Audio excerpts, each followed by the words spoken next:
This is He Knows His Sport, bringing you that heat and that fire.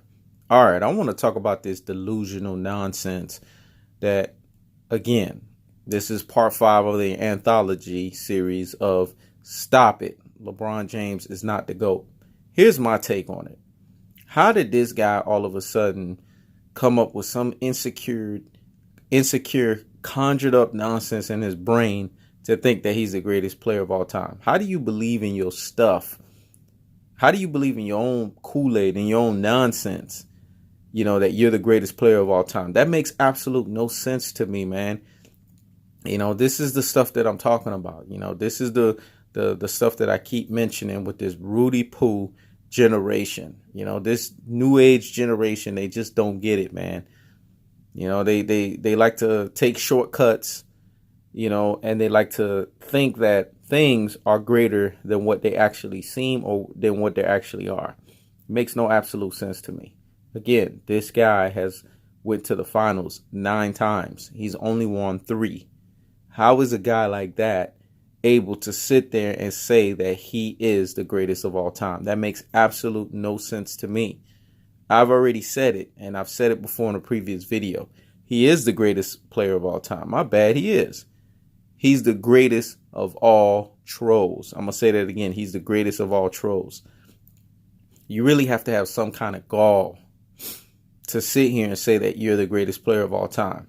Now, I don't have a problem with people having all of the confidence in the world, and having this competitive fire and this competitive nature. I wouldn't have a problem if he said it like he did, but it needed to be justified. It needed to be backed up. I have a problem with him saying it, actually. But the problem that I have is the fact that it's not justified. Like, if he was 7 for 7 in the NBA Finals, he went to more finals appearances than MJ, or in his case, he was 9 for 9 in the NBA Finals, right? And he won 9 Finals MVPs. He was the one that really was riding the ship. He never had, the frozen moment or the freeze moment that he did in 2011 when he played against Dallas Mavericks.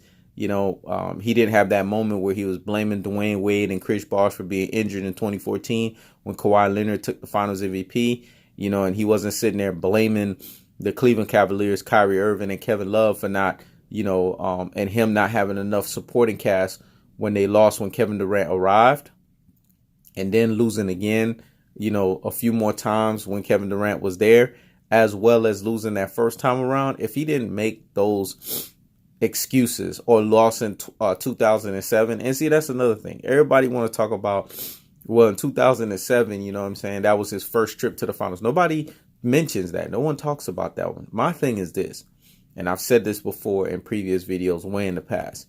If you're good enough to make it to the NBA Finals, then you're good enough to be there. So if you lose, win, lose, or draw, there's no excuses, man. You lost.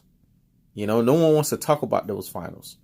And that's the thing. That's the knock on those Cleveland teams in the past. Oh, he ain't had nobody, prior to him get with Wade. That's nonsense, man. When you have 60 plus wins multiple times while you're in the Cleveland Cavaliers jersey, and I don't want to hear, oh, it was just LeBron. If you go look at the stat sheet, man, he had 3 or 4 guys that was in double digits in scoring. So he had somebody that was helping him out.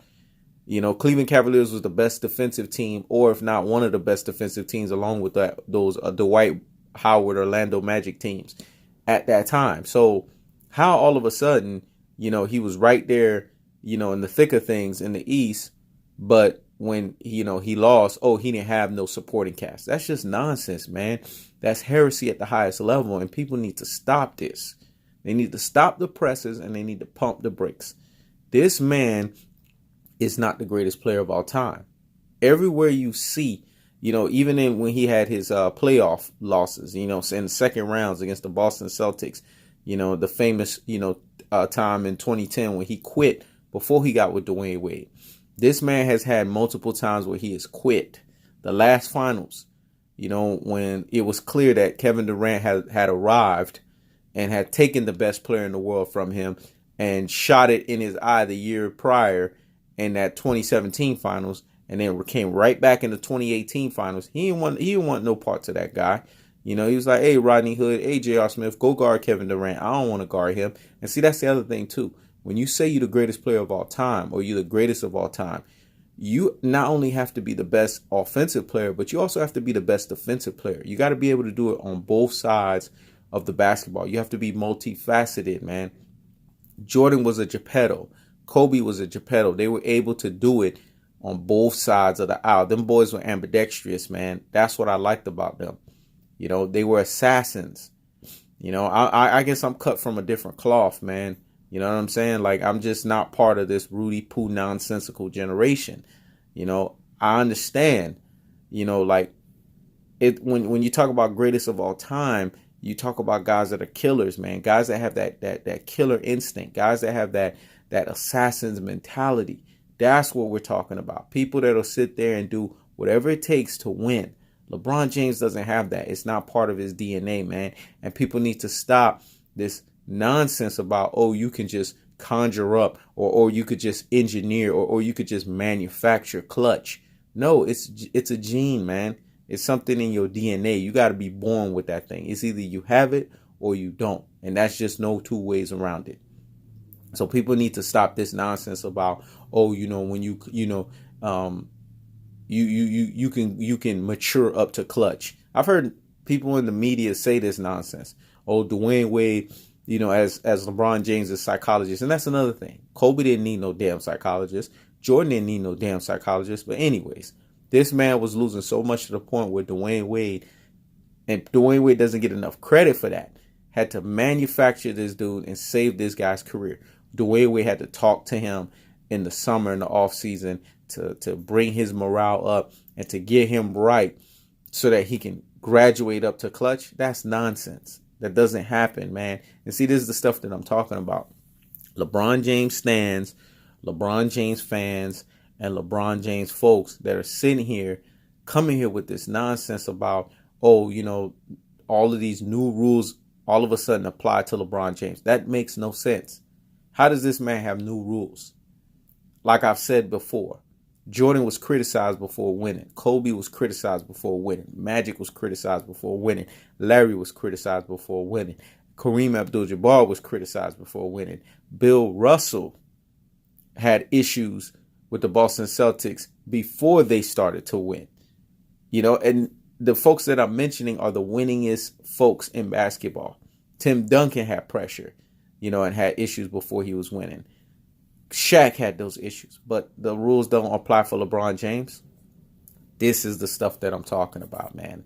And I just don't get it, man. I don't know how folks are given unlimited license for this guy to be able to do whatever he wants, and he's not held accountable, man. There's just a lack of accountability with this dude, you know, and he hasn't gotten the reality. He hasn't gotten, you know, the real Kool-Aid to put him in his place, you know, and I just don't get it. Like, how this man slid all of this time every year in the NBA and no one's holding him accountable for his nonsense.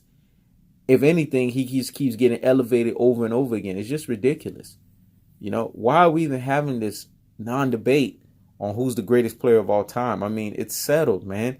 Once he lost in 2007. See, I said 2011. Once he lost in 2007 against the Spurs, that argument was done.